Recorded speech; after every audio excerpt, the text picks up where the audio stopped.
It's Monday night, and you know what that means. Jersey First TV proudly brings to you the latest edition of Real Talk. And yes, ladies and gentlemen, I am New Jersey's 7-time premier award-winning journalist. Kind of have to remind some haters about that because there are some new awards coming soon. So you got to stay tuned for that one, of course. And ladies and gentlemen, I am Top 50 Latino as voted on by the Latino Spirit Online magazine for 2020, 2021, and of course in 2022, and certainly along with the United States Latino Affairs Initiative. Folks, is there ever a doubt? The most handsome face that runs the place, and yes, I'll continue to be the weapon of mass disruption in Garden State media, because my level of honesty, ladies and gentlemen, now more than ever, is truly necessary in this era of journalistic deception, because folks, the liberal establishment media in New Jersey is going to keep lying to you, but you know who won't? That's right. It's Fernando Uribe. That's right, folks. Happy Monday to you all here on the 24th of June. So happy that the month of June is coming to an end because July is right around the corner. And of course, Independence Day, my favorite holiday of the year, coming up on the 4th of July. And of course, the fireworks will be on the Hudson River side this year for the first time since 2014. So I'm looking forward to that. Hey, July cannot come as quickly as it can for me, again, for the 4th of July, and enjoying the fireworks along JFK Boulevard East in the town of Weehawken, Union City, and of course in West New York and North Bergen. Folks, I want to thank you all for tuning in from wherever and however you may be doing so.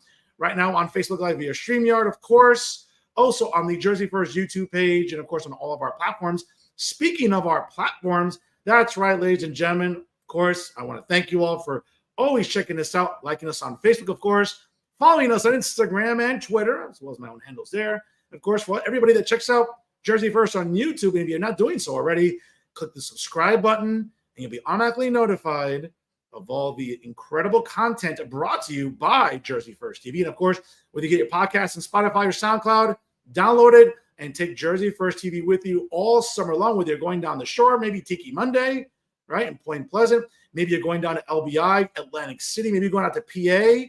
Hey, maybe you're going out to Long Island. Whatever it is you're doing, I'm pretty sure you have your phone with you. Of course, take Jersey First TV with you anywhere at any time. Ladies and gentlemen, I cannot say it enough. What a privilege it is to be on the dream team of Garden State Media. That's right, ladies and gentlemen, it is Jersey First TV, always advocating, educating for the residents of the state of New Jersey. Nobody does it better, ladies and gentlemen, than Jersey First TV. Of course, brand new episodes of the Nader Narrative premiere every Thursday, hosted by the outstanding Elizabeth Nader. Of course, brand new episodes of Bridging the Gap, hosted by AJ Malillo and Stephen Rumbulla, also premiere on Thursdays, and live every Monday night. Check your local listings, of course, via social media. Brand new episodes, live and in living color, of Real Talk with Fernando Uribe are here live every Monday night. Folks, you want to definitely stick around for final thoughts. I'm going to have a lot to say about really this pending civil war that is looming here in Hudson County, specifically within the Hudson County Democrat organization. Seems like the battle lines are being drawn. And I'm going to give you a take that you haven't heard from anybody really in the establishment media. And of course, folks, it takes yours truly to have to make you think a little bit more than they do. And of course, you'll enjoy my take. And of course, and I'm also going to talk a little bit about free speech later in the program. So you definitely want to stick around for final thoughts. But folks, again, it is the middle of June. Obviously, the academic school year has ended for our public schools. And of course, it's been some weeks since our colleges and universities have now really, rode up into the sunset for their summer break. Of course, some students are going to summer school, picking up some summer credits, whatever the case may be. Hey, they're making good use of their time. And folks, I can't say enough what a privilege it is to talk to this guy coming up in just a few moments here. You know, as someone that's worked in higher education and someone who's proud of doing so, I got to tell you, ladies and gentlemen, when we think about community colleges, and now more than ever, we need to be funding them. More on that later. But I got to tell you, when you talk about leadership, you talk about exceptional examples and people that want to cut their teeth, roll up their sleeves, and do the work to really help elevate a community college in one of the most urban areas of the country. Folks, nobody does it better than my guest tonight. He is the distinguished president of Hudson County Community College, and he's a big fan of the show and a diehard Cleveland Guardians fan. who still owes me a lunch or dinner from the divisional round a couple of years back. Folks, he's my good friend, Dr. Chris Reber, joins us live here on Real Talk. Dr. Reber, how are you? I'm just fine, Dr. Uribe. How are you? I'm great. Chris, we can go by Chris, right? Is that yes, good? Please. All right. Folks, again, click that share button. Again, click, like, share, and comment. If you're just joining us live here on Real Talk via Jersey First TV. Chris, first of all, I got to tell you again, and I don't want to blow up your ego, but folks, it's a privilege to be in the presence of the Community College CEO of the Year, as bestowed by the American Association of Community Colleges. As earlier this spring, they selected Dr. Chris Reber to receive its CEO of the Year National Award of Excellence at the recent conference in the great state of Kentucky, one of the better cities in the country, Louisville, to be exact. My good friends living down there. But Chris, congratulations to you. But let's be honest, for anyone who knows you and knows your work ethic, Chris, it's not a surprise. Well, thank you very much. That's very kind of you. Truly, it's the honor of my life to have been entrusted to lead and support this community college. Hudson County Community College is second to none in my 43-year career in higher education with regard to the inspirational quality of our HCCC family. Our students are so grateful for the opportunity to earn a degree. The vast majority are the first in their families to pursue a higher education credential.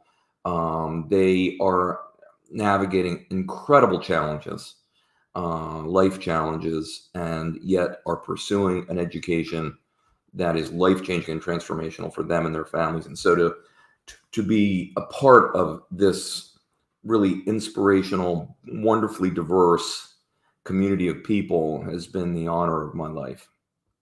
Chris, I got, again, congratulations to you.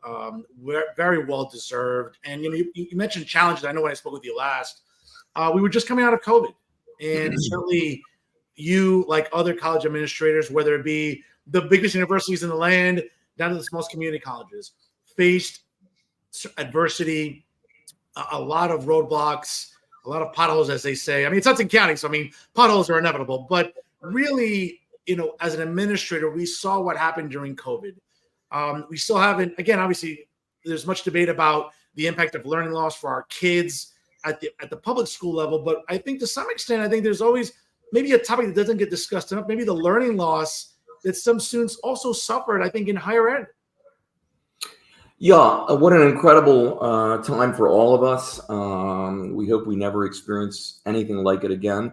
We were really immersed not only in the COVID-19 healthcare pandemic, but also the social and racial injustice pandemic that led to violence and ugliness across the nation. That deeply affected our community as well.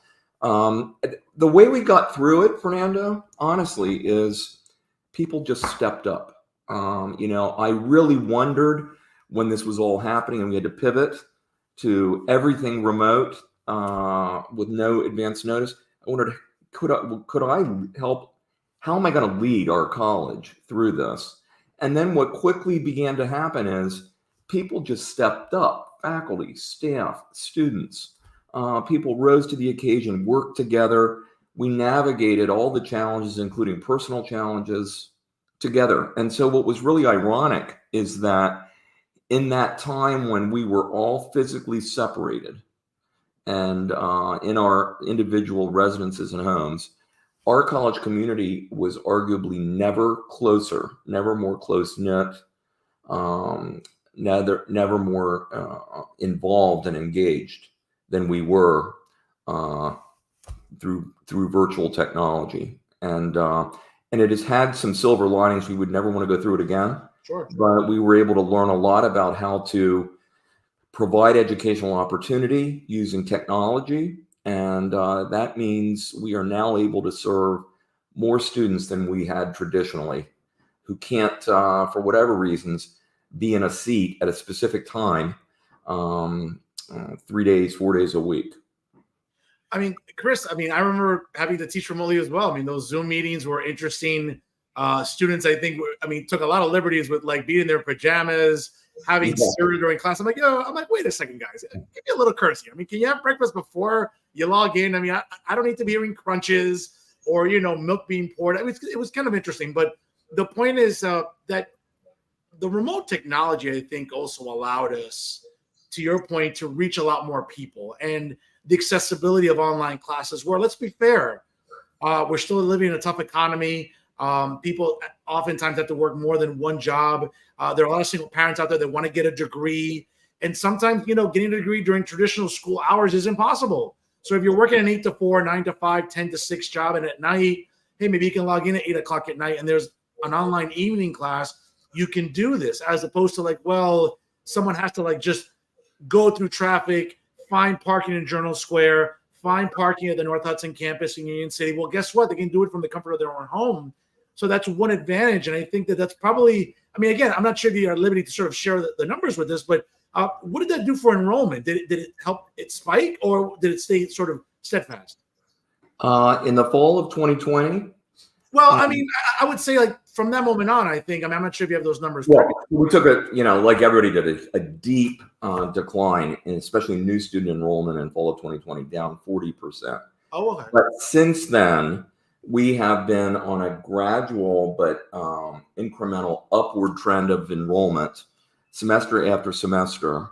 And we also have been graduating a record number of graduates every year for the last 6 consecutive years. Through the pandemic, each year it's more students. And part of the reason for that is we've been focused on retention, on how to keep students enrolled, how to help students navigate life challenges, remove barriers that keep them from realizing their dreams, or finishing a credential, transferring to a 4-year school, gainful employment.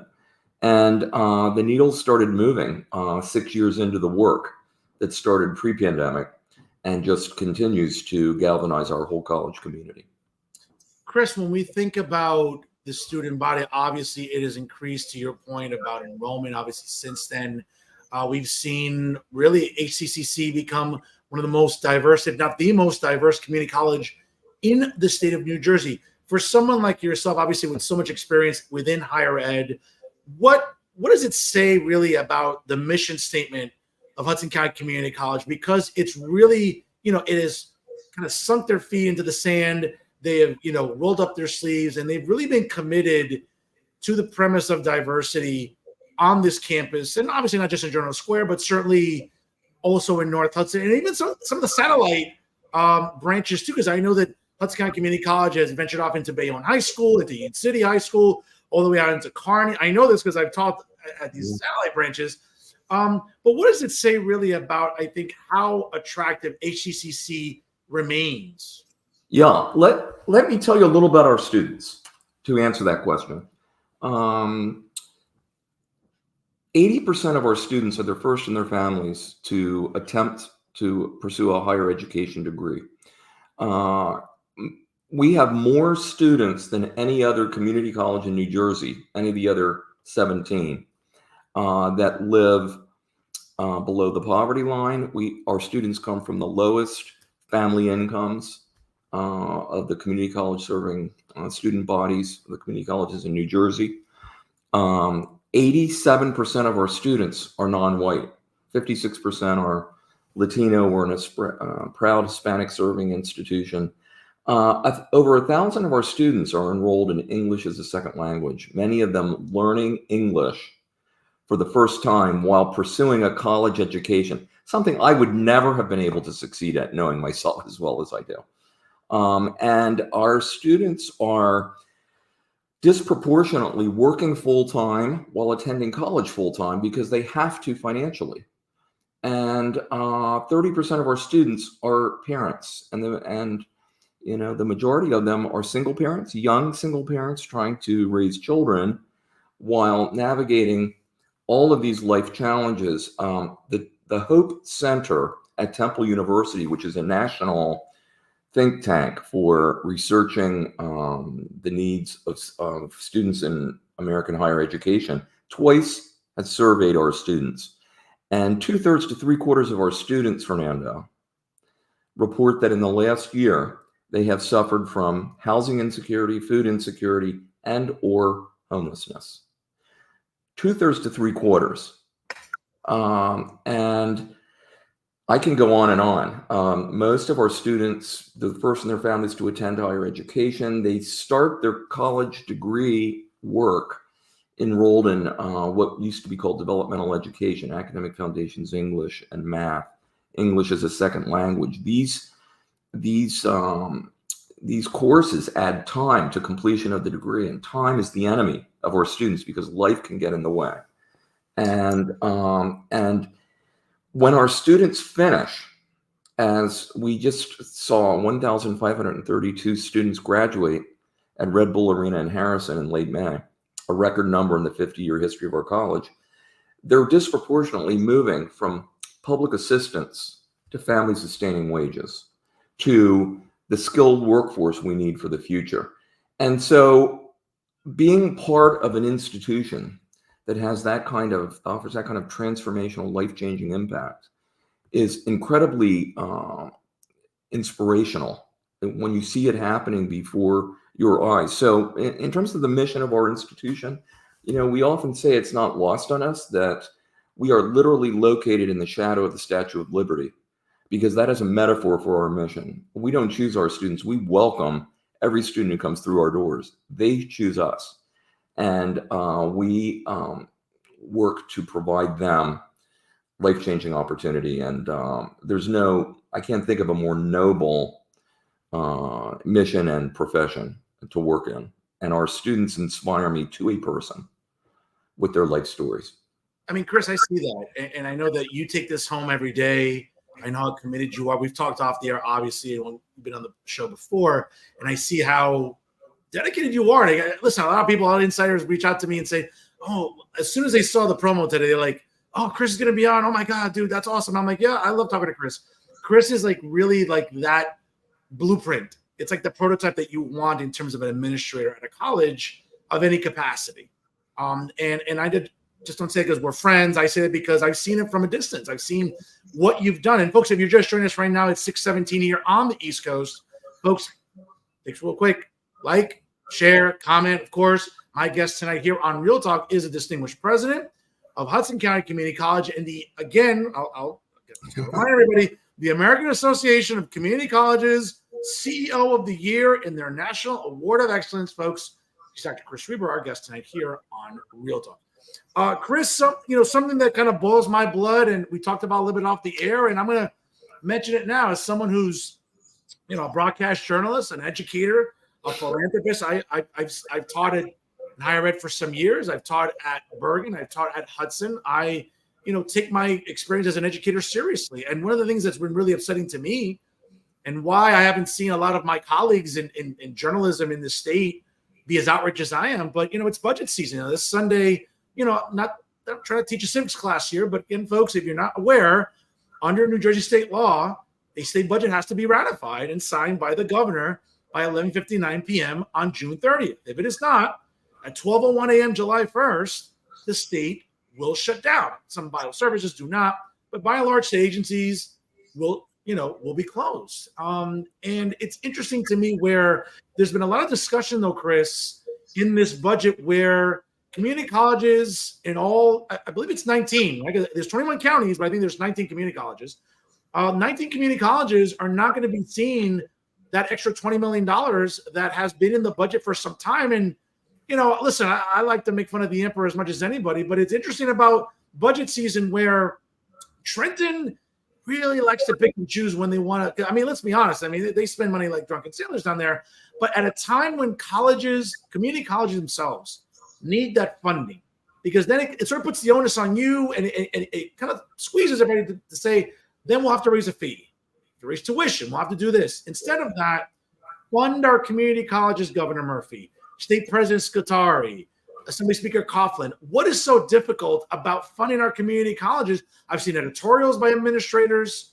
And quite frankly, as someone, again, as an educator, it boils my blood because I've seen firsthand, Chris, that community college students want it.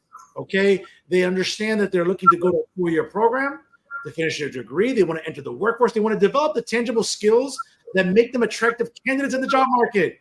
They're not going to be able to do that by being cut off at their legs because Trenton is being fickle about funding. I know I've just said a lot right now. I'm really curious what you have to say. Sure. Well, let me say, I'm not going to get into a political discussion about this, Sure. but I'm happy to talk about the wisdom of investing in community colleges. But I have to say, education, and I think in particular, the community college is one of the few parts of our society that enjoys bipartisan support now at all levels of government, in spite of what you do, Chair. Both sides of the aisle believe in the community college, and well, they should, because if you think about our mission, we are the part of higher education that is welcoming citizens from traditionally underrepresented groups, from marginalized communities, from poverty, citizens that don't have an easy road or mentors or funding to pursue an education, but we meet students where they are and we get them to the finish line. And so it's ironic, if you think about higher education, that of all the sectors of higher education, the elite privates, the Ivy Leagues, the Research One universities, public universities, and community colleges, of all of the sectors, the community college sector nationally is the least funded at the state and federal levels. And yet our mission is the most challenging because we're not selecting just top performing students who have a long history of family members that have supported them and that are college ready, so to speak. Our doors are open to everyone. That means we have to help students navigate all of those issues I talked about, how they're going to feed their kids, how they're going to take care of elderly parents, how they're going to learn English, how they're going to, keep their electricity on.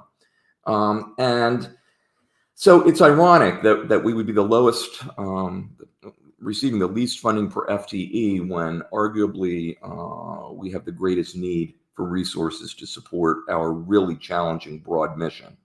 That said, we're grateful for all support that we receive. And I do want to say we're grateful to the state of New Jersey for things like the Community College Opportunity Grant, which was Governor Murphy's free college, so to speak, initiative, and the investments that have been made in higher ed. But the truth is, New Jersey is one of the it is kind of at the bottom of the 50 states in per capita funding support to community colleges. And yet there have been so many studies that demonstrate that for every dollar invested in the community college, multiple dollars come back that support our economy.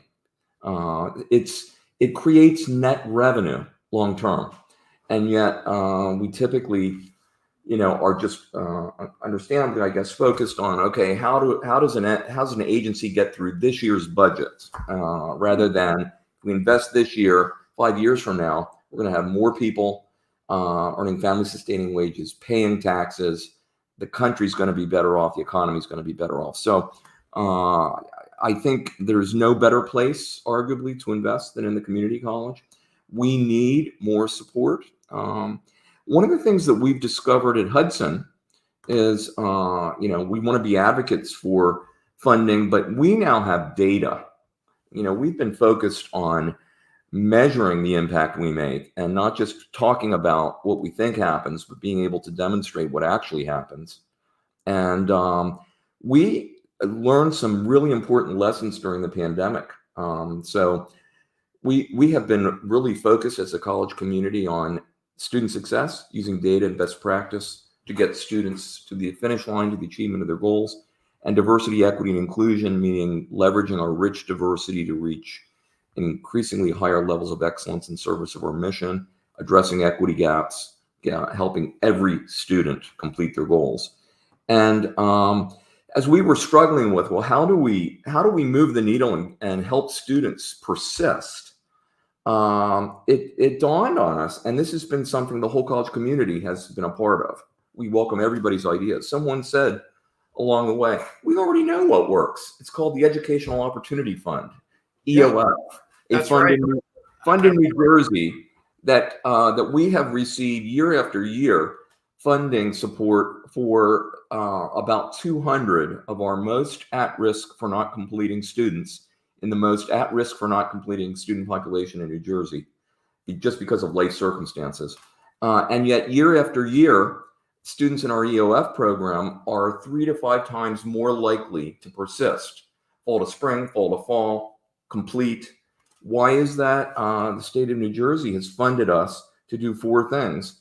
We assign EOF students to mentors, coaches, people who know them, have a very low caseload of students so they can be there for students every step of the way, mentor them, and then financial stipends so that when students achieve an academic milestone that's established in a given month, they have money deposited in their checking account to use in whatever way they need to. High impact practices, students together, becoming so strong, so close knit. They go to Broadway plays together. They go to museums together. They go to Fortune 500 companies together. And an early alert system that allows our faculty to let our coaches know when students are experiencing issues that need to be resolved. And so someone said, we know what works. Why don't we just scale the 4 pillars of Hudson Scholars that I just outlined to all of our students? And the problem is it's expensive, very expensive. Chris, it certainly is. And folks, if you're just joining us right now, we're live here with the distinguished president of Hudson County Community College, my good friend, Dr. Chris Reber, our guest live right now here on Real Talk, New Jersey First TV. Chris, you talk about expensive, and obviously I think it sort of leads me into the segue here that's kind of easy. Higher ed has really become a business, I think, in the eyes of many. And it's also become, I think, kind of tricky where, my alma mater, Rutgers never struggles to get funding from Trenton. But what we're seeing is other colleges over time sometimes sort of being absorbed. I mean, for example, we saw with Bloomfield College being absorbed into the Montclair State University system. There's whispers of William Patterson. They used to be William Patterson College, and then it became William Patterson University. And now that could also become absorbed into the MSU network as well. We've seen over the years that higher ed has become expensive. It's expensive to, manage a campus, to hire, maintain faculty, administrators, and it's one of those things where Rutgers can afford to hire 25 deans because of the funding they get, but not every college has that advantage. Not every university has that advantage. And for community colleges, even now feeling that crunch with, and I've been telling people, write to the state Senate president, Nicholas Katari, write to Assembly Speaker Coughlin, write to the governor. Again, June 30th is still, 6 days away, but make your voices heard. Tell them to please fund our community colleges. Having said that, still sort of, it's sort of that elephant in the room though, Chris, that higher ed continues to become expensive, whether it's textbooks. I know that the Community College Relief Act has done wonders for, for impoverished people in New Jersey, for working class people to be able to attend community colleges tuition free. That still isn't working, where it's still almost kind of suffocating people when it comes to higher ed. Not community colleges, but I think higher ed overall, Chris. Well, so let me share this second piece with you that will come back to your point, but I think in a really incredible way. So we learned this we know EOF works, but it's expensive. We were only funded by the state to serve 100 students a year, 200 students total, out of the 10,000 credit students we serve and the 20,000 students overall. Then the pandemic came along, and in this otherwise horrible situation, brought us unexpected federal stimulus funds. And we as a community decided to use some of those one-time funds to test the efficacy of scaling the 4 pillars of EOF to a much larger number of students.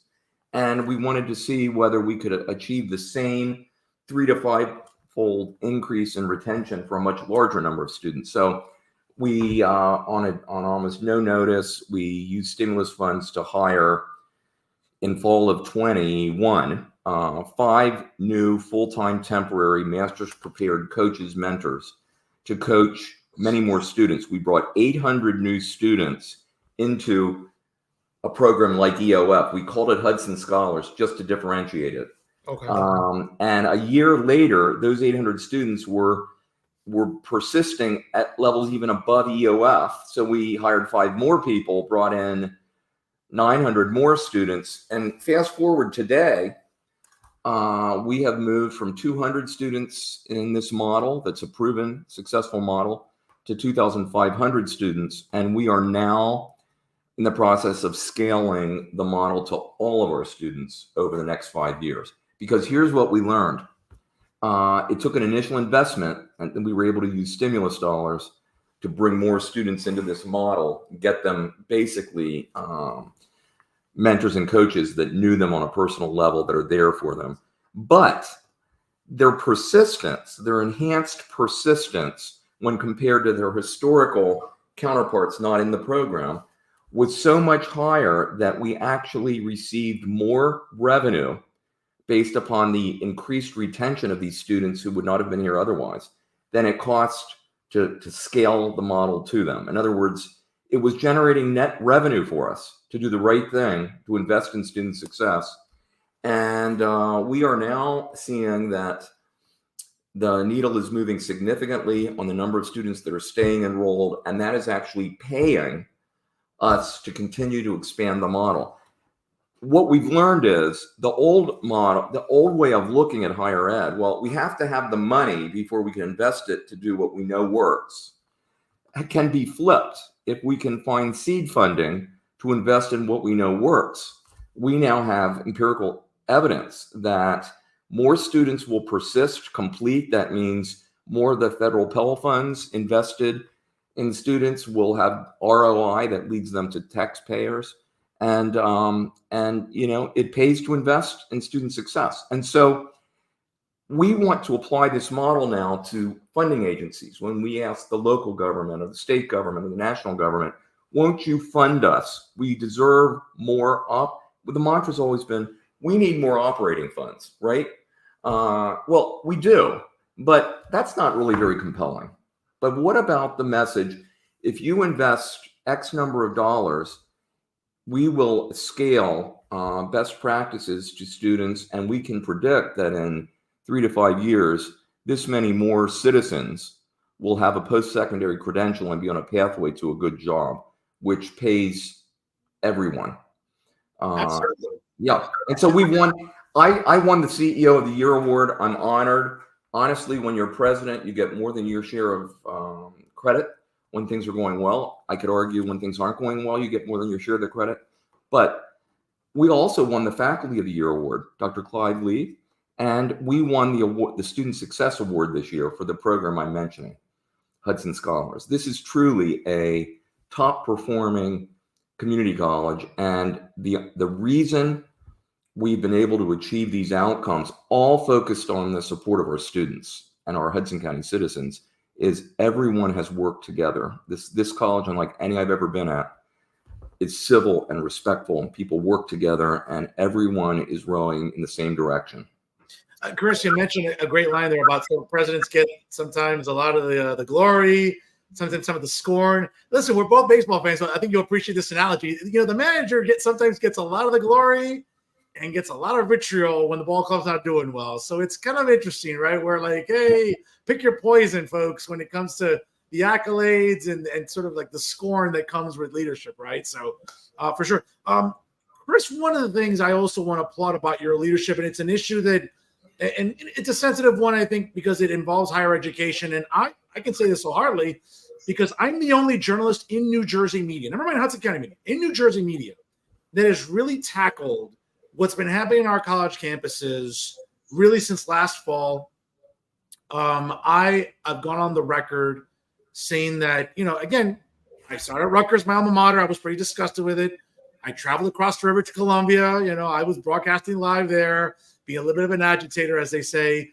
I had friends of mine that were hurt on campus at NYU, at Barnard. You know, I've been the only journalist talking about the blatant anti-Semitism that's been going on college campuses, Chris. I have found to be very disgusting. I have been someone that has been very vocal about standing up for my Jewish classmates from grad school, my Jewish students that still talk to me, that still rely on me, that still reach out to me, that watch my program, that believe in me.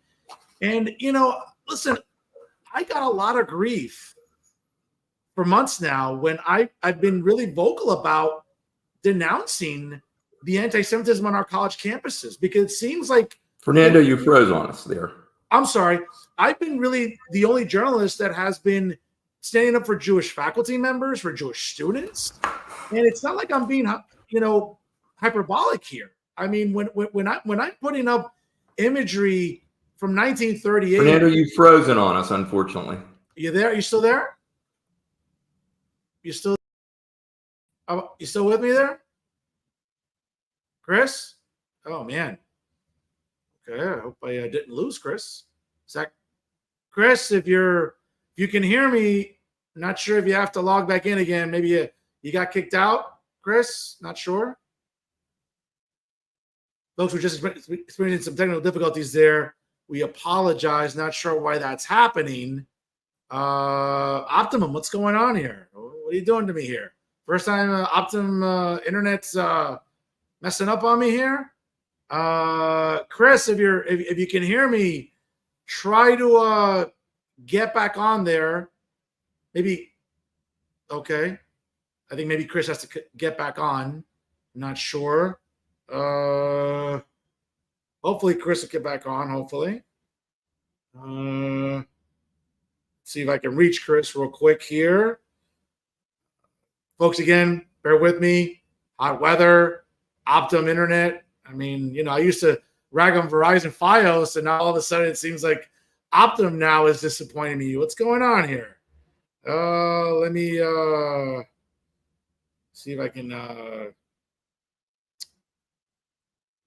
can get Chris back on here. Hold on one second. Let's see if he okay. Hopefully Chris can get back on with us. I did reach out to him just now. Hopefully Chris Reber, again, folks, the distinguished president of Hudson County Community College. Folks, technology. Sometimes, it doesn't always cooperate. So apologize for that. Let's see if we can get Chris back on. Give him a moment here. Folks, again, if you're just joining us, click the like button there, comment, share it. Tell everybody you know how much you love Real Talk with Fernando Uribe here on Jersey First TV. Again, don't log off, folks. Don't click away. We got great final thoughts coming up in just a few minutes. You don't want to miss out on that. Hopefully, Chris can log back in here. Not sure what happened. Again, folks, Optimum. You're disappointing me here, Optimum. What's going on here? Talk about fiber optics and like the best internet. What's going on here? Come on. Let's get with it here, Optimum. All right. Turn out to be more disappointing than like the liberal media here in New Jersey. The usuals, right? Like David Cruz and Tom Moran and Charles Stile and Alan Steinberg and Max Pizarro and Terrence McDonald and the rest of the establishment media that really aren't doing any favors, folks. But here every week on Real Talk via Jersey First TV. I'm hoping that Chris can log back in. Not sure what happened there. It seems like my internet's okay. I'm not sure here what's going on. Hopefully Chris can log back in here, I hope. Folks, again, stick with us. Hopefully, again, the president of Hudson County Community College, Chris Reber, can join us again here. I'm not sure what happened here on the program, on the broadcast. Hopefully, he'll log back in there again, I hope. In the meantime, well, folks, one of the things I'll sort of mention to you, obviously, as Chris gets back on the air with us, great article here, by the way. Did happen earlier this spring. If you haven't checked it out, again, go to hccc.edu and you'll see it in their news section there. Earlier this year, in April, again, as we talked about earlier during the broadcast, Chris Reber was named the CEO of the year at the organization's annual convention, which took place from April 5th, April 9th in Louisville, Kentucky. Again, that's the American Association of Community Colleges. Again, selecting Dr. Reber as its CEO of the year with their National Award of Excellence. Not sure if Dr. Reber can join us again. I hope he can. I did just reach out. And we will see if that is the case. Folks, in the meantime, again, we'll give Dr. Reber a little time to get back on the air here. Folks, it happens. What can you say? Not sure if it was me. Not sure of the internet on Dr. Reber's side. Hopefully he will join us once again here as we are live, folks. Click the like button, comment, and of course, share your favorite political podcast here in New Jersey Media Live every Monday night, of course, 6:05 or 7:05 Eastern time, of course. Great guests that we bring you every single week. Traffic is looking strong. And by the way, just speaking of traffic, let me just remind people here about the effectiveness of Real Talk via Jersey First TV. And I was going to bring this up during final thoughts, but maybe I'll bring it up now just to remind some people. Seem to be a lot of haters out there, folks, on social media, some social media stalkers, whatever you want to call it, that tune in. And of course, I love my fans, family, friends, neighbors, colleagues, classmates. But I'm also just as grateful, if not more grateful, for all the haters that tune in. Because, folks, it's hard work coming on every single week here and trying to be your hero in Garden State journalism in a time when, as I mentioned before, folks, it's not just a moniker. It's a way of life. It's, I'm proud to be your hero. I'm proud to tell you the truth here on this program every single week. Unlike the establishment of liberal media in New Jersey that go out of their way to blatantly mislead you, especially during this election season, right? And we all know who they are. I've named them already. Okay. But one of the things I take great pride in, again, folks, don't take my word for it. Okay.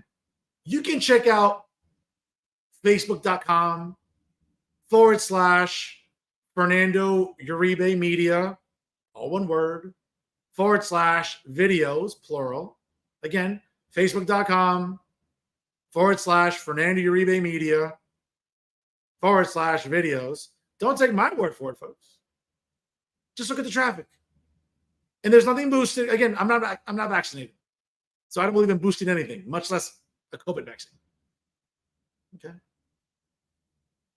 There's no ads being sponsored. I'm not buying ads. No, folks, everything is as organic as the produce section at your local Whole Foods or Trader Joe's. And in case you need the reminder about why traffic is as good as it is, let me just read it to you. I'll just read it. Again, folks, don't take my word for it. You can look up yourself on your smartphone, tablet, PC, or Mac. Let's look at, again, this content here. Last week, of course, distinguished chairwoman of Moms for Liberty in Bergen County, Alexandra Bauer. Oh, what was here? 12,500 views. Previous week, distinguished journalist Joey Block, the host of In the Middle on Fox Sports Radio, New Jersey. Oh, also 12,000 views. Let's see here. Oh, June 3rd. My good friend, the author of Wake Up NJ. Oh, also 12,000 plus views. Let's go back to the month of May. Oh, 11,000 views, 13,000 views, 11,000 views, 13,000 views going into April now, 13,000 views, 17,000 views. See, again, folks, it's not bragging if you can back it up. And I get it that for a lot of people out there, my delivery tends to be arrogant and smug and cocky and braggadocious. And folks, that all well may be. But you know what it ultimately is, without question? It's truthful. Show's a success for a reason. Not just on my pretty face. I mean, folks, again, a lot of people with pretty faces out there. But when they open their mouths, nothing really constructive comes out. But on this show, folks, what I strive to do every single week for you is to talk about meaningful topics, to represent you. And again, in a time when people may not be able to articulate their thoughts adequately. It's not a problem on this show. We talk about issues that matter to you, New Jersey residents. Not sure what happened with Dr. Reber. I hope he can come back on. Not sure what happened there. Dr. Reber, if you can get back on here, please. Please log back in.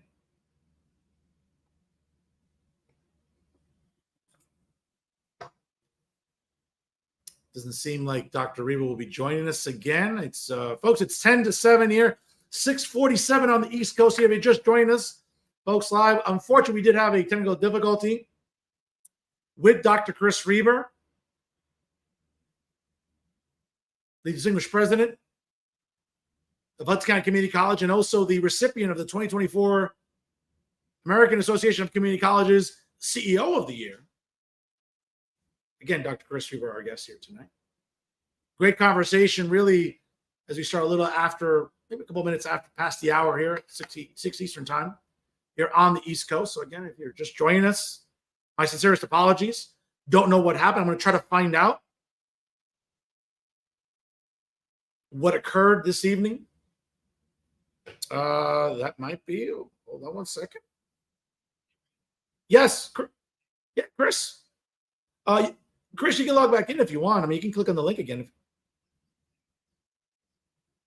Oh, it's not letting you. Oh. You know what? Shut down your computer and then try again if you can. That's usually sometimes what happens. Okay. No, not a problem. No, not a problem. We're still live, but if you can, shut down and then, just restart your computer and log in again. You should be able to come back on. So we'll wait for you here live in the air. Thank you, Chris. Take care. Folks, technology, isn't that great there? Yeah, Dr. Chris Reber reaching out there. Appreciate him. We're going to give Chris a couple minutes to reboot now and get back on the show here. Again, great conversation with Chris Reber. Once again, folks, the distinguished president of Hudson County Community College. And in the meantime, as I said before, folks, I can't thank enough everybody that tunes in every week. Because, again, not to be braggadocious, but there's a reason why the show does well. Because people, again, all throughout Hudson County and New Jersey, trust this show to bring you not just quality journalism, but exceptional journalism. Okay? Because there are those out there, let's be honest, folks, let's be very honest about who they are. There are those in the media in New Jersey, the establishment media, that don't like me. That's okay. I dislike you even more. That's okay. And there's those haters online that, want to take pot shots at me and don't like my brand of journalism. By the way, my award-winning brand of journalism, by the way. Again, folks, I can't fit in this house with all these awards. And by the way, as I said at the top of the broadcast, there are more awards coming. So, if anybody knows a good contractor that maybe, so I can extend my living room so I can fit in this house, because I feel a little claustrophobic with all these awards. Okay. So if you know a good contractor, I know it's really hot out there. It's sweltering heat. We certainly don't want people working in egregious conditions and temperatures. But again, if you know any good contractors, do me a favor and give them my number and say, hey, I'm looking for a contractor because I'm looking to extend the length of my home so I can fit in here with all the awards that I have, with the awards I'm going to continue to have. And here's a little bit of a jab at some of the haters online, and whether it's journalists or activists or advocates out there that have an issue with Fernando Uribe. There's a difference, folks, with those out there that wake up in the morning and ask themselves, will I be great today? I don't know. And they ponder on this all day. Like they sit there through breakfast and it's scrolling through their phones, or they put their phone away and it's eating at them all day. Will I be great today? Oh, I don't know. Maybe. Oh, I don't know. I'm gonna have to really, really work at it. Some people wake up in the morning and wake up and say, how can I be great today? And again, they ponder and they agonize over this during the day. They'll go to work and sometimes sit in their cubicle and be like, how can I be great today? I don't know. I don't know if I can be. I don't know if I have it in me.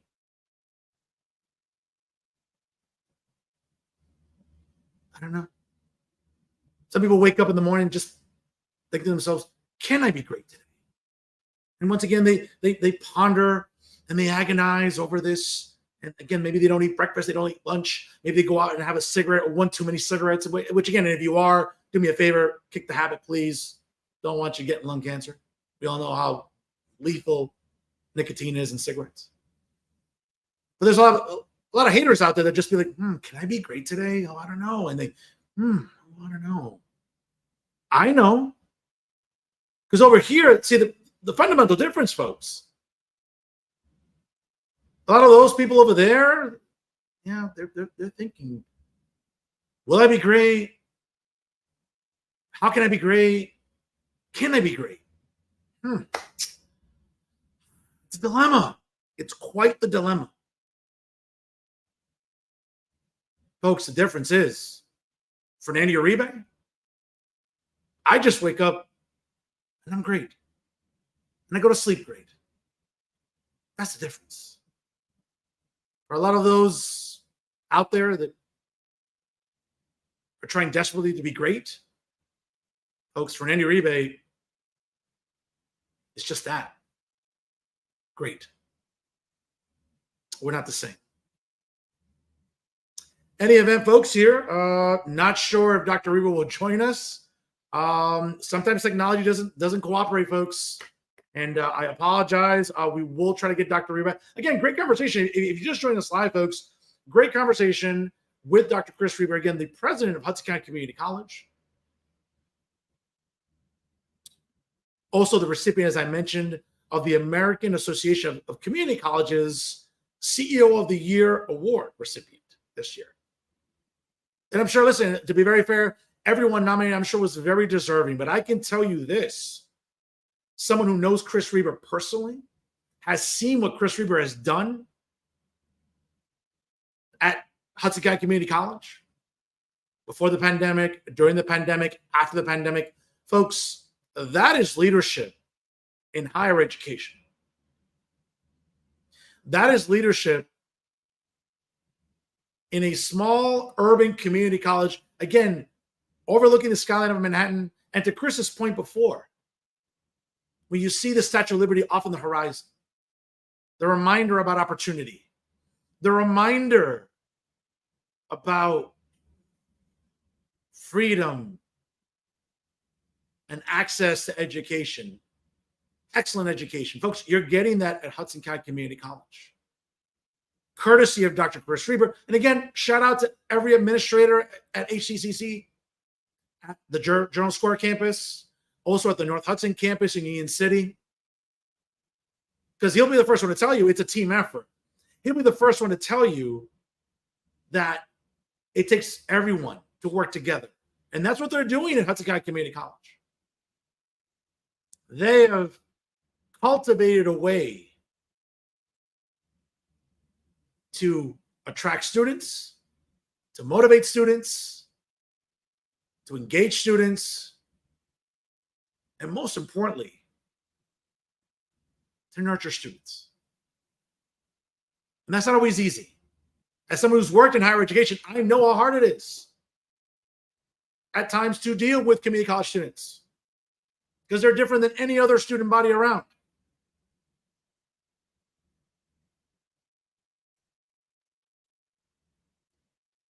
Some of them are working full-time jobs. Some of them are single parents. Some of them are head of households. There's a plethora of different roles that they're fulfilling. But one of the roles that they also have to fulfill is that of a student. And in my time being an educator, I saw firsthand that community college students are hungry.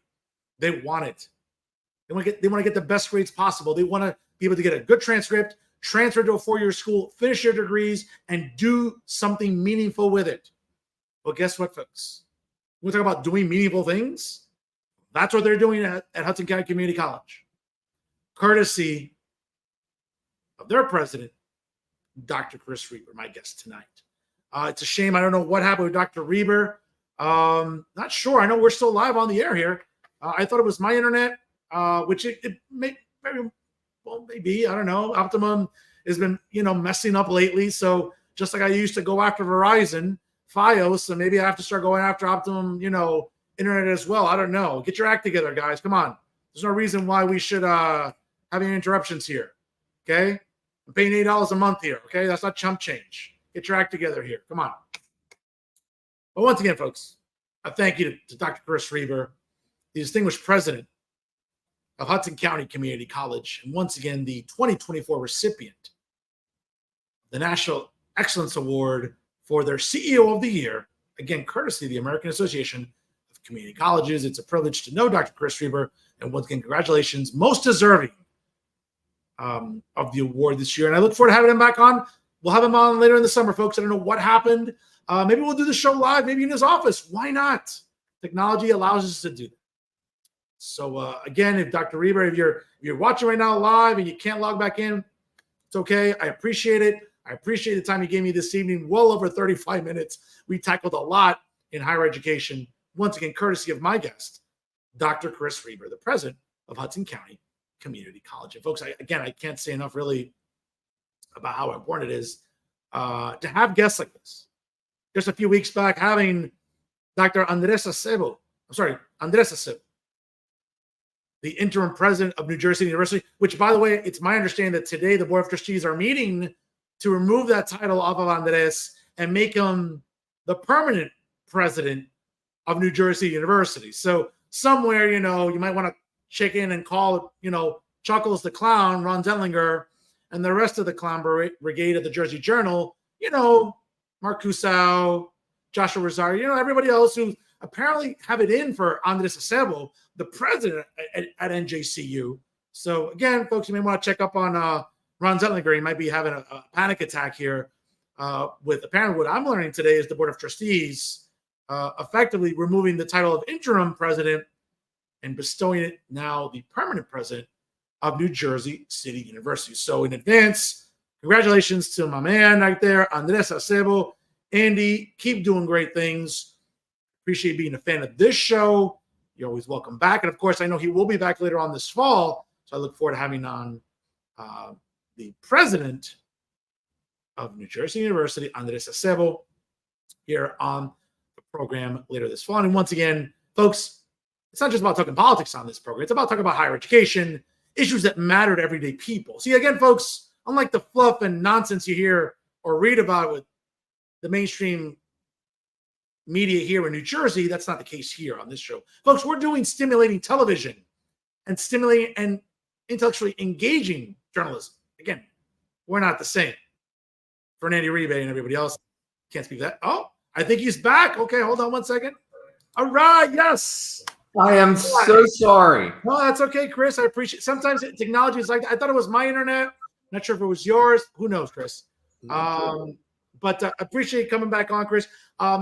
So as we were sort of talking about college campuses, I know that it's been a big issue really since last fall, and we saw what's happened at my alma mater at Rutgers.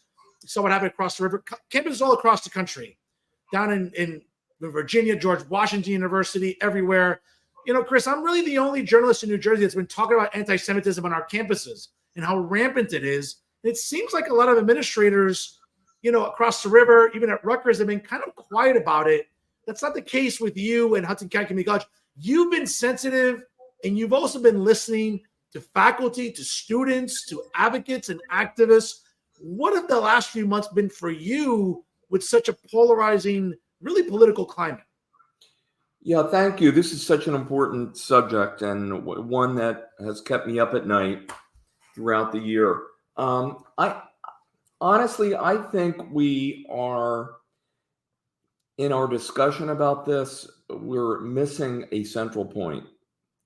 And that is, let me say, at Hudson County Community College, we have a shared value college-wide, and we have been living and breathing it for the last 6 years. And that is, everyone deserves respect.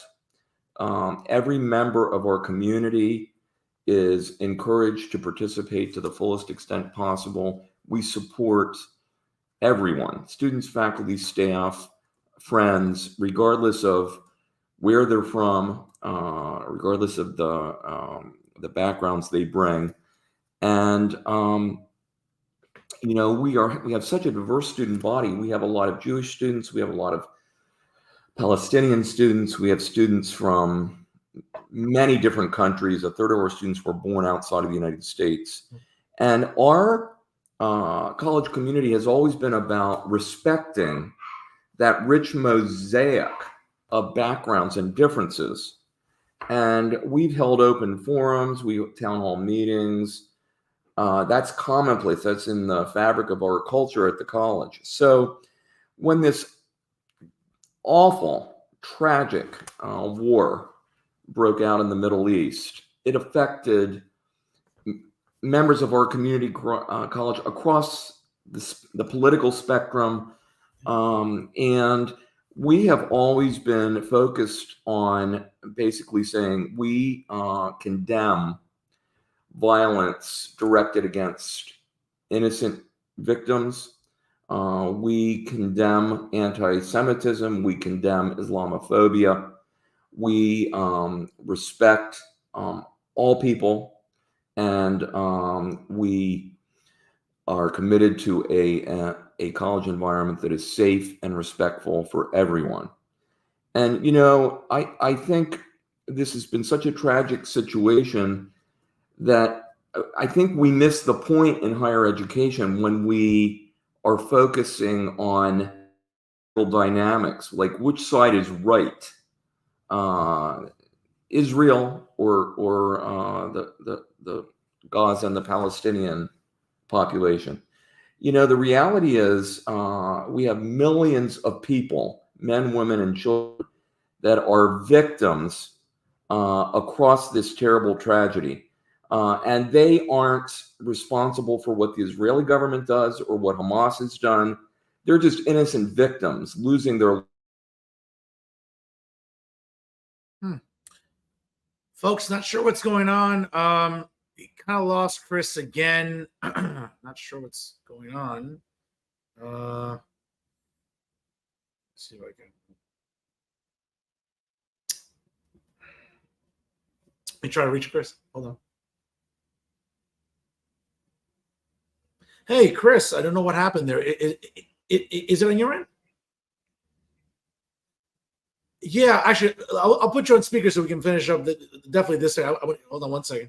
Folks, we'll have Dr. Reber here. Hopefully you can. Chris, you're on live, so. I'm so sorry. I don't know what technology's not working tonight, but just to complete this thought, there are innocent victims across the political landscape. So what we have emphasized at our college is we open all of our meetings, board meetings, town hall meetings, basically having a moment of silence for all the victims, the war in the Middle East, Ukraine, Africa, throughout the world, and reiterating our shared values and belief that violence directed against innocent people is wrong and that we support and respect everyone.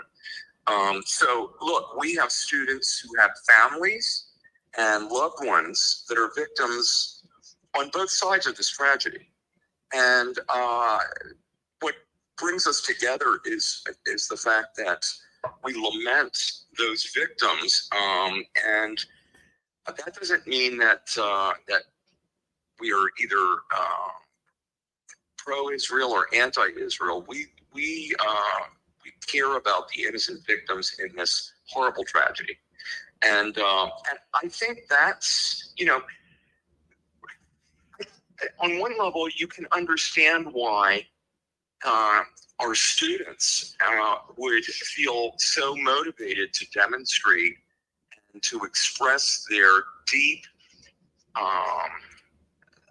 frustration and grief and anger over, the innocent loss of life. And it's always been part of the academic enterprise, is freedom of speech. When it becomes intrusive and interferes with the mission of the institution, that has to be respected. But I believe that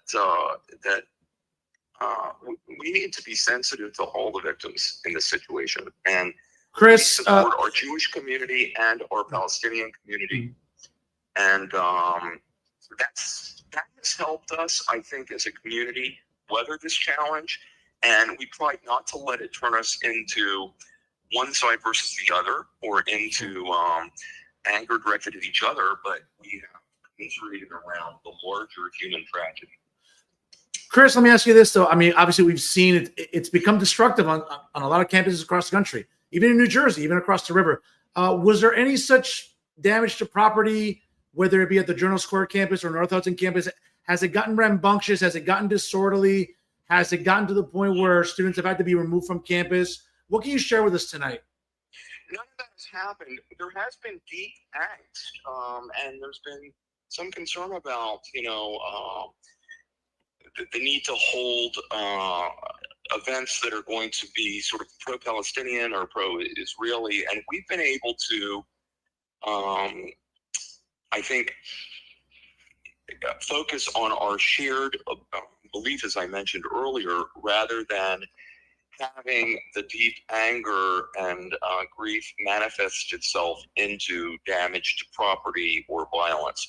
But we have remained very vigilant about wanting to make sure, at the end of the day, we are a safe campus, and that there aren't unintended consequences of the conversation that could lead to lack of safety.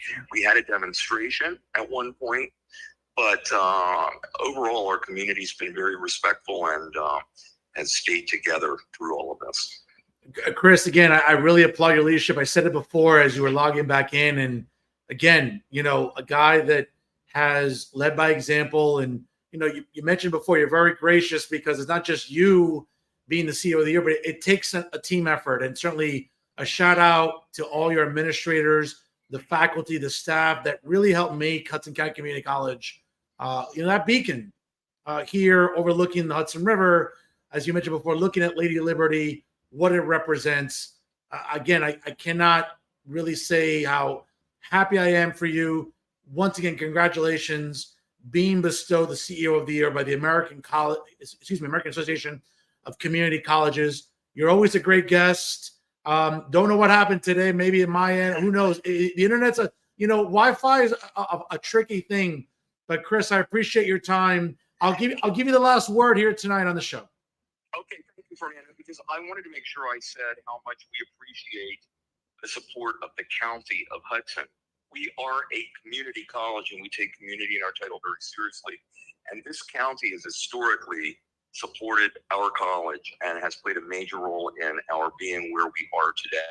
We don't have a dollar of capital debt because the county has supported us financially. That means we don't have to tax students with higher tuition rates, and we appreciate that support. I often say this college is the result of a unique and I think nationally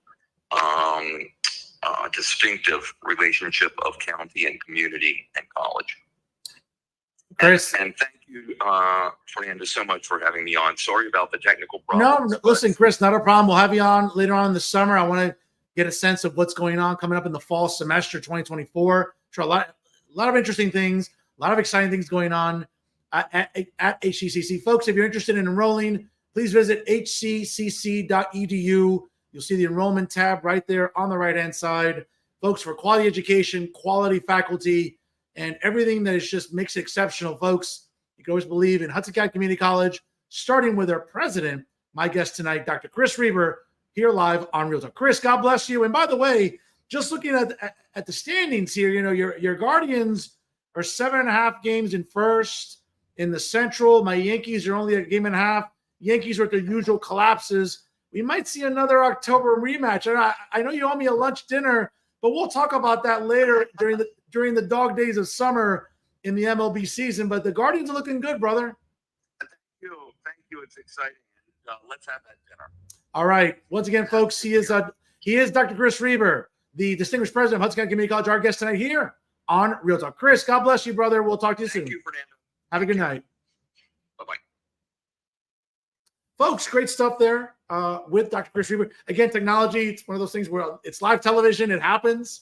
Not sure what the Wi-Fi situation was. Maybe it was my end.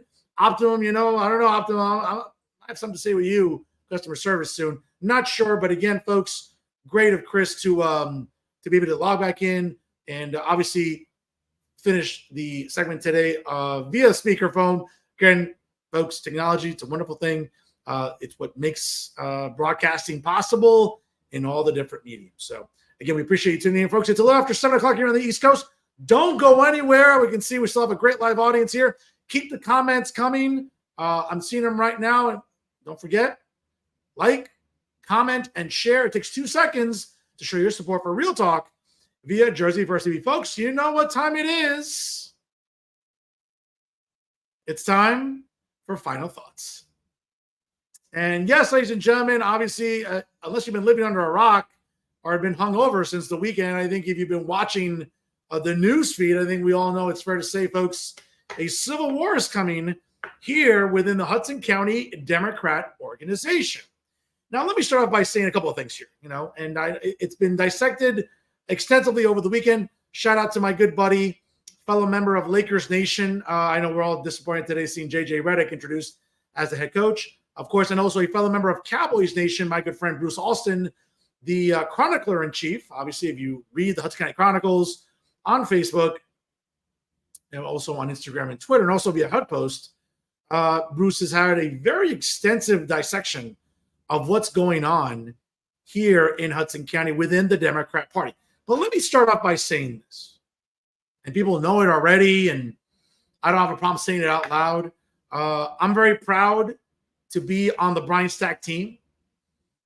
I've known my mayor and state senator for approximately 20 years now.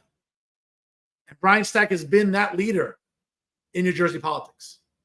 He's been that guy, again, before COVID, during COVID, after COVID, a mayor and state senator who has been the most accessible of any mayor and state senator in the state of New Jersey.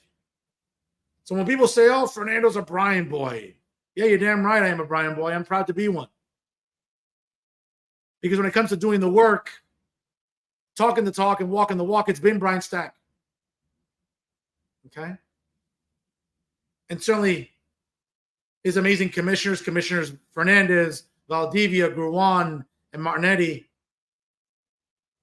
of course, they continue to make Union City one of the most prosperous, if not the most prosperous municipality in the state of New Jersey. And also under the leadership of Brian Stack, obviously, we saw last week again, and congratulations to the class of 2024. Within all the municipalities in Hudson County, West New York, my hometown, Bayonne, Hoboken, Secaucus, okay, Guttenberg, Weehawken, and of course, last but not least, of course, Union City. So congrats to all the great graduates, whether it's at the middle schools or the high schools. Okay? Hardworking men and women. Congrats to you. Having to endure that sweltering heat last week. Not an easy task. But congrats to the class of 2024. And congrats to, obviously, all the superintendents working hard in all the school districts in Hudson County, especially Union City, under the leadership of Brian Stack. Right? And all the faculty and administrators, those that go out of their way to make sure that, hey, even if there's an overflow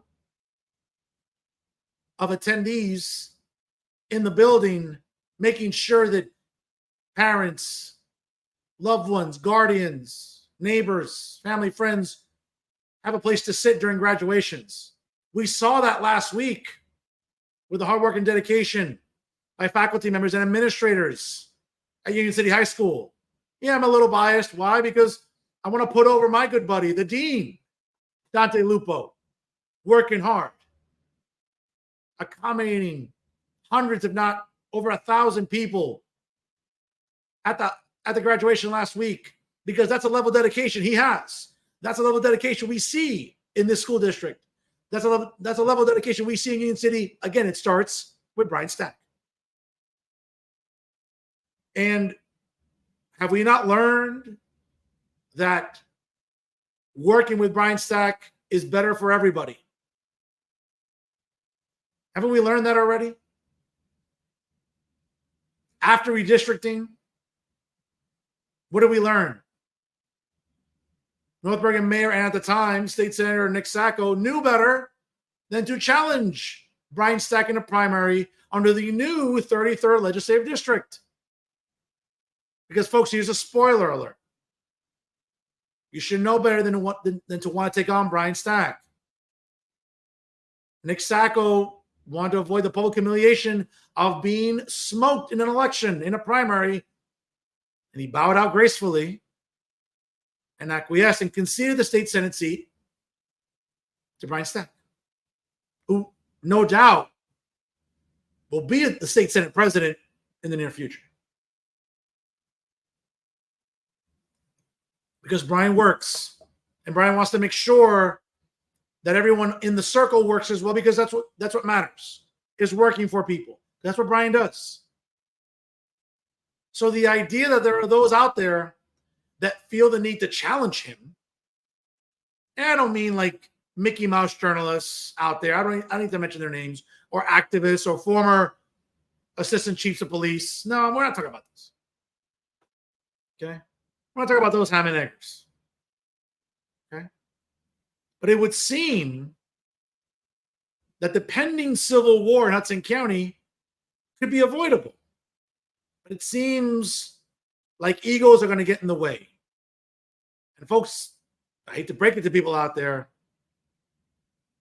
the last person you want to go get into a civil war with is Union City Mayor and State Senator Brian Stack. Didn't we learn this in 2007? When the establishment tried to take on Brian Stack again when he was in the legislature? And what ended up happening? Folks, Google it. I don't have to tell you. But right now, there seems to be a civil war brewing in Hudson County between Jersey City Mayor Stephen Fulop and, of course, the new Hudson County Democrat Organization chairman, and also the Hudson County executive, Craig Guy. Interesting article this week.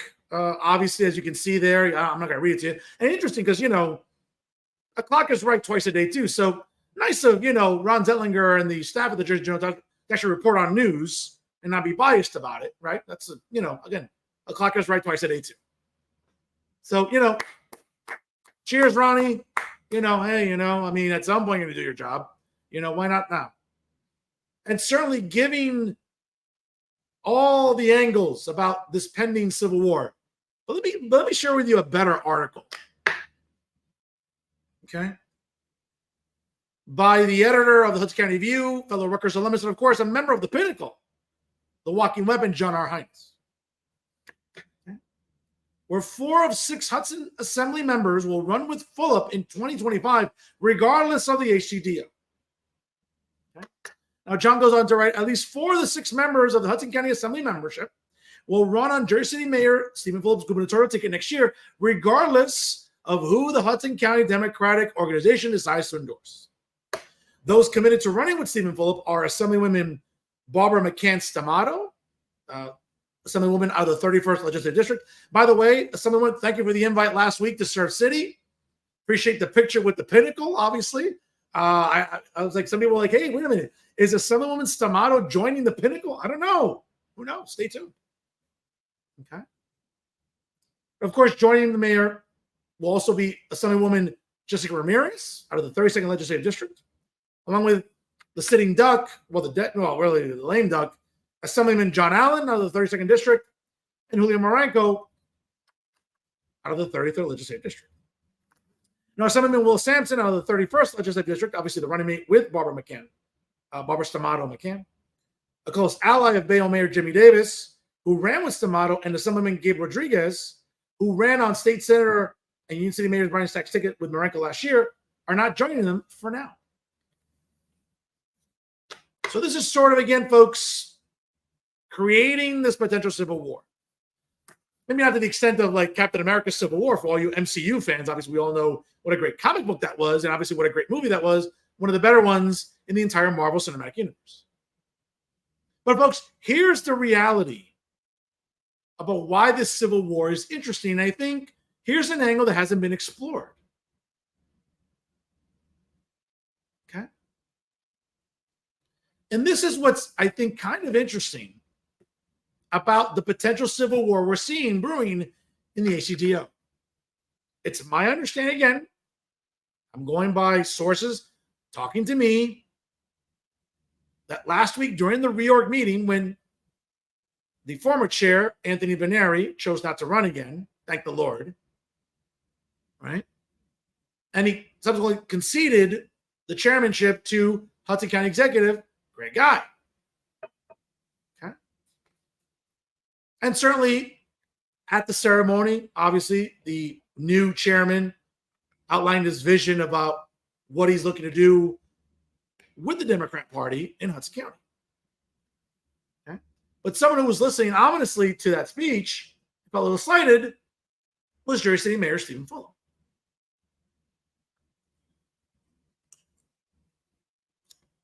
Now, if you, as we're all aware, former chairman, Hudson County, again, former Hudson County Commissioner, current North Bergen Commissioner, again, former Hudson County Democrat Party Chairman Anthony Veneri,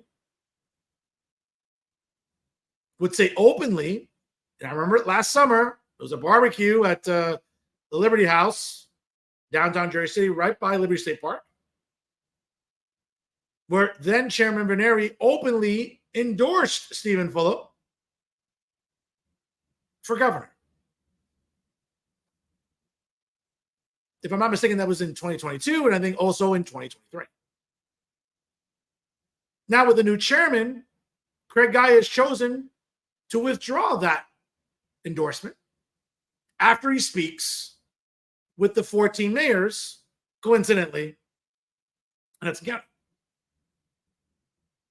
And I'm sure, no doubt, there will be a plethora of comments, and I'm sure there'll be a lot of brainstorming there with all the mayors. And again, I apologize if I miss any. Of course, East Newark Mayor Dina Grillo, Secaucus Mayor Mike Ganelli, Bayonne Mayor Jimmy Davis, Ravi Bala in Hoboken. Obviously, if he's not a sitting duck there in Hoboken next year, we'll see. Failed congressional candidate Ravi Bala. Richard Turner in Weehawken, Albio Ceres in West New York, Nick Sacco in North Bergen, Brian Stack in Union City. Am I missing any here? I don't think so. I think I pretty much got everybody. Yeah. So the new chairman is going to sit down with all the mayors and get a sense and maybe take their temperature and see where they sit on this endorsement. But of course, Stephen Fulop has made it a point to go out and sort of publicly challenge the county executive as to why the endorsement was pulled. And of course, as you can see today, via the New Jersey Globe, and of course also via the Hudson County View, Mayor Stephen Fulop is openly taking on establishment Democrats, such as State Chair Leroy Jones, who coincidentally is also the Essex County Chairman, and I believe Brian McCabe, who, don't call me on it, I believe is the Middlesex County Democrat Chairman. Now, why Stephen Fulop is picking a fight with these guys, I don't know. We'll see. But what's interesting, folks, and again, I think we have to have a little awareness here. And I mean no disrespect, Steve. Again, you're going to be coming on later on in July. I'm looking forward to this conversation with you. But have we forgotten that during the Andy Kim, Tammy Murphy saga, during that primary for the U.S. Senate seat, which again, being occupied by the senior United States Senator, Bob Menendez, again, who's still under still in trial, and we'll see. Obviously, he has filed the paperwork to run as an independent. He still has until August to decide whether or not to withdraw from the race, but right now he's in it, so we'll see.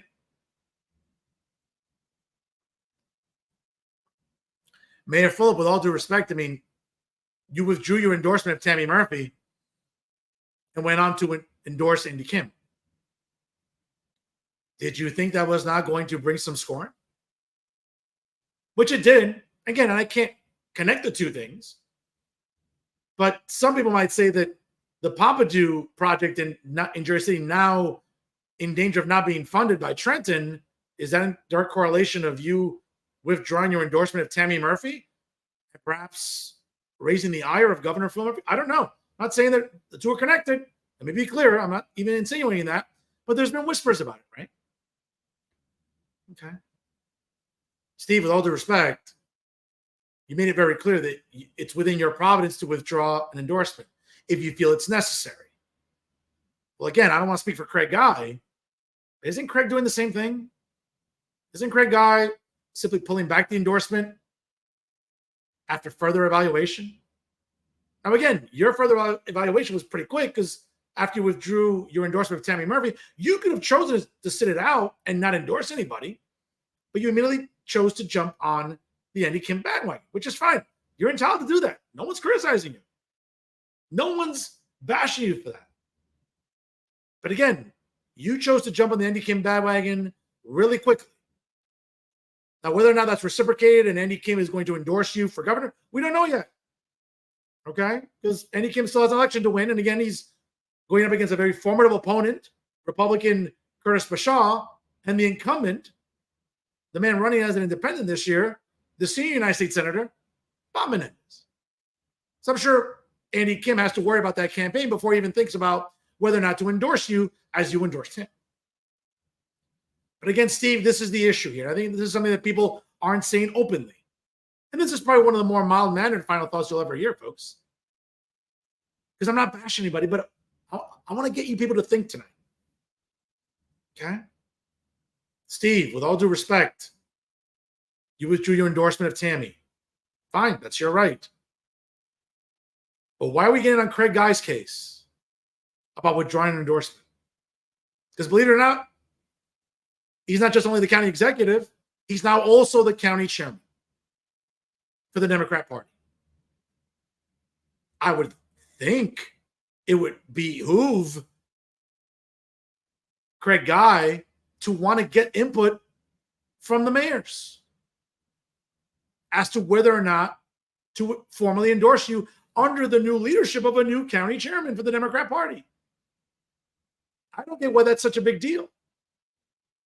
And a lot of supporters of Steve Phillip have reached out to me and said, Fernando, what do you think about? And I said, watch Final Thoughts on Monday. I'll tell you exactly what I think. Steve, again, let the process play itself out. Great guys going to sit down with all the mayors. They'll have their feedback. We'll see where the endorsement goes, whether it goes back to you or maybe they just sit it out right now. Again, Steve, you want the luxury of pulling back your endorsement. Well, other people can do it too, to be fair. And this is not me being combative. I'm not looking to pick a fight with you. Okay? It's clear you're looking to pick a fight with establishment Democrats, and that's fine. You know, you're sort of relishing in your underdog role right now as a gubernatorial candidate. And listen, I'll be very honest. You're a formidable candidate. No doubt about it. You've raised money. You've secured a lot of endorsements. Okay? You're one of these progressive voices. And as we all know, New Jersey, unfortunately, is turning very, very progressive, as we know. We'll see. But let Craig Guy do his work. Again, he's the new chairman. Let him breathe. Let him talk to the mayors. And let's see what happens. Now, why you felt the need to sort of be a little overzealous here and implicate these assembly men and women into your fight, I think is not a healthy and wise decision. What did we learn on primary day last month? Well, this month, actually.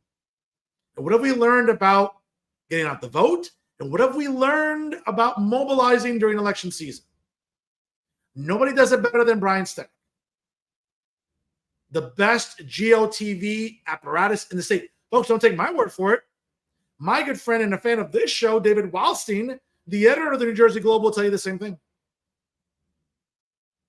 He sings Brian's praises all the time during the GOTV effort. I do too. And you might want to say, oh, Fernando's a Brian boy. He's just sucking up. I'm not sucking up. I'm giving you facts. Steve, I would argue that it's wiser to sit down with everybody and come to some sort of a consensus. Because what you're doing now is you're endangering these incumbents. Again, I'm going to read them I'm going to read them again. Right? Assemblywoman Barbara McCann-Stamato in the 31st Legislative District, Jessica Ramirez in the 32nd, John Allen in the 32nd, and Julian Maranko in the 33rd. Now, State Senator in the new 32nd Legislative District, Raj Mukherjee, has been quiet thus far. And Raj is being smart. A lot of the political capital that Raj has developed over time has been because of the support and endorsement of Brian Stack. The same with former West New York Mayor and current Assemblyman Gabriel Rodriguez. What do we see during the primary season? We saw State Senator Brian Stack, Mayors Albio Turner and Richard Turner collectively get the vote out for U.S. Representative Rob Menendez. And Rob and I are friends, okay? And there is virtually nothing we agree on politically and ideologically. But I've been consistent on this program saying that Rob has shown to have an exceptional work ethic. He's gone to Washington, D.C., has brought back money to the 8th Congressional District. And he won re-election convincingly because we all know, folks, that Ravi Bala is unbelievable. And as maybe I think, hold on, let me look at the clock here. Well, maybe a new lawsuit got filed in the city of Hoboken against the city of Hoboken. Who knows? But there's a reason why Rob won. Not just of his record, his work ethic, but because of the support of Brian Stack, Abel Sears, and Richard Turner. And getting the GOTV apparatus out there. Steve, do you think that Turner, Stack, and Albio aren't going to be energized to do the same thing next year? Instead of picking fights with certain people, how about just sit down and come to a consensus? And believe me, folks, I know you might think, oh, that's rich coming from Fernando Uribe, who loves to pick fights online all the time. That's true. That's fine. I like to pick my fights online. I win them online a lot, if not most of the time, if not nailed it most of the time. But I know when you have to sit down and have a consensus. I know when you have to sit down and talk and have a consensus. Steve, I would urge you to do the same. Because while you've raised money and while you have, I wouldn't say a safer lifeboat, the same can't be said for these assembly running mates. They're a little vulnerable now. You've made them vulnerable.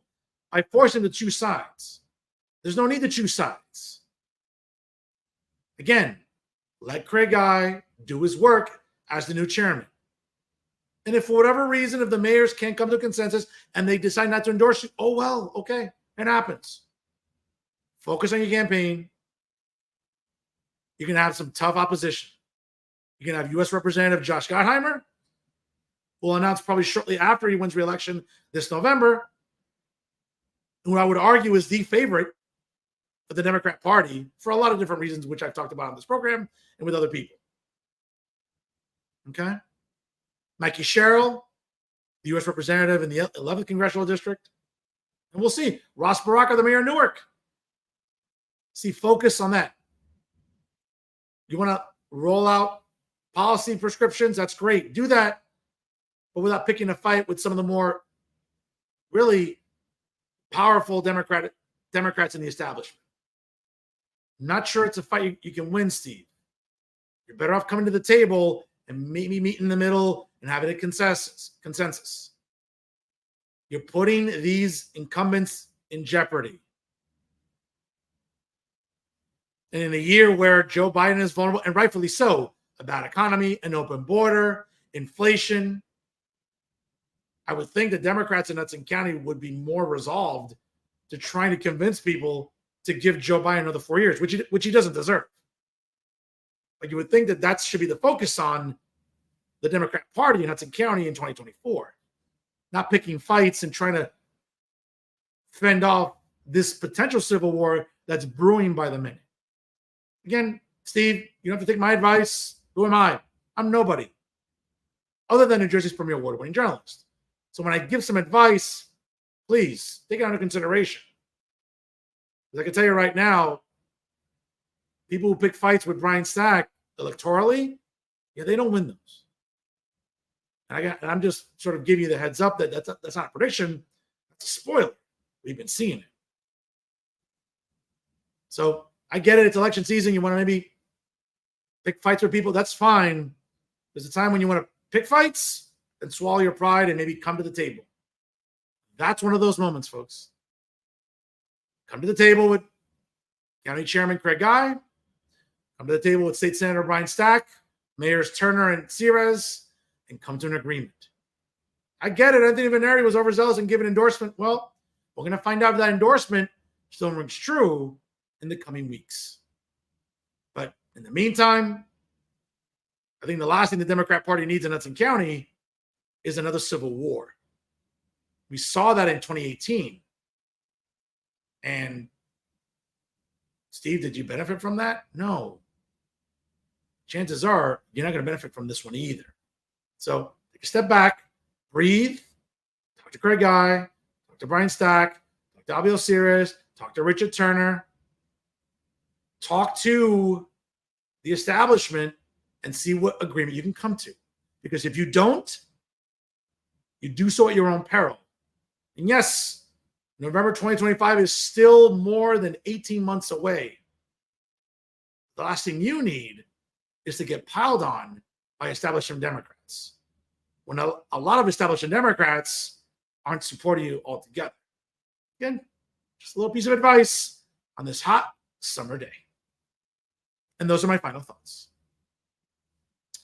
Folks, once again, I want to thank the distinguished president of Hudson County Community College, Chris Reber, for joining us live tonight. Again, check out hccc.edu if you're looking to enroll or get involved with programs there at arguably the best community college in anywhere in the Garden State. Folks, once again, make sure you like us on Facebook. Of course, follow us on Instagram and Twitter. Of course, if you subscribe to us on YouTube, click the subscribe button and you'll get automatically notified of all the great content brought to you by Jersey First TV. Of course, like, comment, and share. Folks, it takes 2 seconds to click and show your support for Jersey First TV. And of course, when you get your podcast on Spotify or SoundCloud, download Jersey First TV and take it with you during these summer months. Folks, you'll never be bored. It's always engaging content with Jersey First TV. And folks, I can't say it enough, what a privilege it is to be on the dream team of Garden State Media. That's right, folks. It's Jersey First TV. That's right. Brand new episodes of the Nader Narrative premiere every Thursday. Of course, hosted by the outstanding Elizabeth Nader. And brand new episodes of Bridging the Gap with AJ Malillo and Stephen Rombolo premiere every Thursday as well. Of course, brand new episodes of Real Talk with Fernando Uribe premiere every Monday. Check your local listings on social media for start times every Monday night. And always remember, ladies and gentlemen, if it's unbiased, unfiltered, and unafraid, it's always Real Talk right here with Jersey First TV. I am New Jersey's premier 7-time award-winning journalist, top 50 Latino as voted on by the Latino Spirit Online magazine, along with the United States Latino Affairs Initiative. Certainly, ladies and gentlemen, the most handsome face that runs the place. Yes, it's me, Fernando Uribe. Folks, again, proud to be the weapon of mass disruption in Garden State media because my level of honesty, now more than ever, is truly necessary in this era of journalistic deception because, folks, the mainstream establishment media here in New Jersey, they're not looking out for you. But guess who is? That's right. It's Fernando Uribe. Folks, again, thank you for joining us here once again as we close out the month of June. And thankfully, I can't wait because you know what? I love July and I love Independence Day. And I'm looking forward to celebrating, seeing the fireworks on the Hudson River side for the first time since 2014. Special thank you to Macy's for making that possible. I'm sure there's going to be a lot of food trucks, a lot of great people to see, a lot of great activities to do on the Hudson River side, whether it's in Hoboken, Weehawken, Union City, Westchester, North Bergen. Folks, it's great to see the fireworks on the Hudson Riverside. So I'm looking forward to July. July cannot get here soon enough, folks, for me. I love the 4th of July, being a patriot, as you know. Looking forward to Independence Day in 2024. Folks, special programming note, next Monday, doubleheader. We'll have Joey Fox, one of the distinguished journalists from the New Jersey Globe on, as well as Parsippany Councilman Justin Musella. A rare double main event next week. Again, a lot to talk about. July the 1st, start of the new fiscal year, of course. Politics never takes a break, folks. Here on Real Talk, we'll be talking with 2 great guests next week, so make that part of your calendar. And we'll see you next week here, folks, again on Real Talk with Fernando Uribe. Folks, always remember to please party responsibly. Take care of your elderly neighbors. Kids, look after your pets in these hot summer days. Always remember, if you can't be good, be bad, baby. Thanks for stopping by. And always remember, stay classy, everyone.